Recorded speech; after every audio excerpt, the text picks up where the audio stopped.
తెలంగాణలో టీజేఎస్ ఏ విధంగా మార్పు కోరుకుందో అదే విధంగా ఢిల్లీలో కూడా మార్పు రావాలని కోరుకుంటున్నట్లు ఎమ్మెల్సీ కోదండరాం అన్నారు. ఈ అంశంపై జనసమితి రాష్ట్ర కమిటీ భేటీ అయి పలు అంశాలపై చర్చించి తమ కార్యాచరణ ప్రకటిస్తామన్నారు.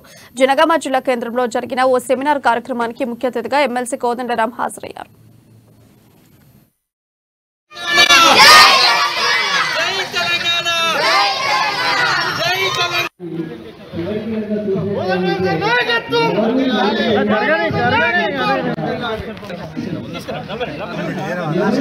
పార్లమెంటు ఎన్నికల విషయంలో తెలంగాణ జనసమితి అయితే హైదరాబాద్ లో ఎట్లాగైతే తెలంగాణలో ఒక మార్పు జరగాలని కోరుకుందో ఢిల్లీలో కూడా మార్పు జరగాలని మేము కోరుకుంటున్నాం.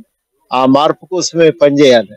కాకపోతే ఏంటంటే మన కార్యాచరణ ఎట్లా ఉండాలి, ఏం చేయాలి, ఎందుకోసం ఈ మార్పును అడుగుతున్నాము అనే వివరాలన్నీ కూడా మేము తెలంగాణ మన జనసమితి రాష్ట్ర కమిటీ సమావేశంలో మాట్లాడుకున్నాక మా కార్యాచరణకు కూడా తుది రూపం ఇచ్చి అప్పుడు మేము వాటిని ప్రకటిస్తాం. వాటి గురించి వివరంగా చెప్తాం.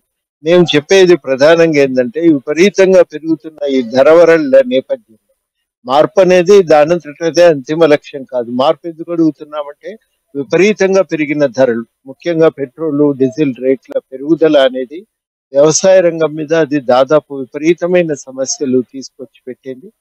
అట్లాగే ఆ ఒక్క వ్యవసాయ రంగమే కాదు, ఈ ధరల పెరుగుదల అనేది మొత్తంగానే మధ్య తరగతికి ఇబ్బందులు తెచ్చింది. నిరుద్యోగ సమస్య చాలా తీవ్రంగా పెరిగిపోయింది. ఒక వీటి అన్నింటితో పాటుగా మనకు ఇవాళ వ్యవసాయ రంగంలో ఉన్న సంక్షోభానికి కూడా ఒక పరిష్కారం చూపలేకపోయింది ఢిల్లీ ప్రభుత్వం. అన్నిటికంటే మించి మేము అనుకునేది ఒక రాజ్యాంగ